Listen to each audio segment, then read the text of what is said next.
Ayan guys, ngayon naman gagawa naman tayo ng salad, no?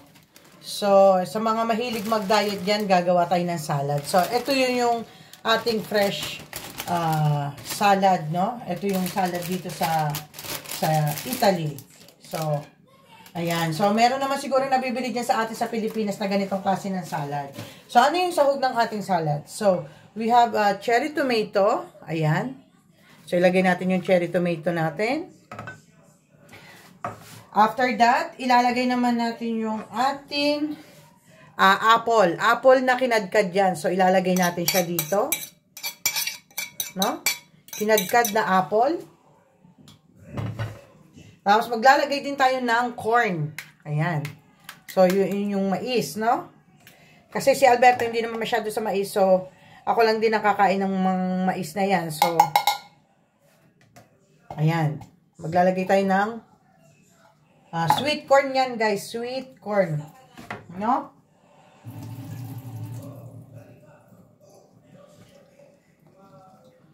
So, ilagay natin yung sweet corn. Lagay natin yung tuna. Flakes in oil. Ayan. So, yung tuna yan, flakes in oil. So, ayan yung ating tuna. So, ito yung aking favorite na salad, no? Ayan. Tapos, ang condiments naman niya is lemon. Pigaan natin siya. Ayan. Kung walang lemon, calamansi. Pwede na yon. So, ayan. Of course, hindi mawawala ang olive oil. Guys, olive oil yung ginagamit dito sa Italy. Olive oil siya, no? Para maganda. So, depende sa inyo kung gaano kadami yung gusto nyong ilagay na olive oil, kung gaano kadami yung ilalagay nyong lemon. So, ayan, no? Ito yung aking favorite na salad. So, ilapit natin ng konti. Ayan. So, haluin natin siya, guys. So, ito yung ating colorful salad, di ba? So, pero dito sa Italy, they call this insalata di tono. They call this insalata di tono, no? So, ayan yung sinasabi nila, insalata di tono. So, sa atin naman, salad tuna, ha? With apple. So, ayan yung ating salad, guys. I hope na nagustuhan nyo.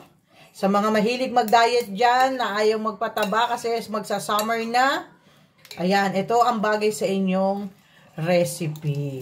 Ayan. So, I hope na gustuhan nyo, no, guys. Depende sa inyo. Hindi na ako naglalagay ng asin dito, guys, kasi nga, malalasa na naman na yung mga, mga nilagay nating ingredients. So, pero depende sa inyo kung gusto nyo siyang lagyan ng asin or mga dressings na gusto nyo, depende yan sa inyo. Pero sa akin, ito lang.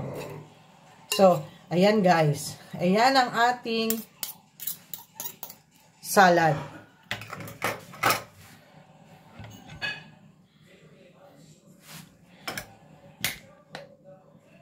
I hope na nagustuhan nyo yung ating simple green mix salad. Ayan.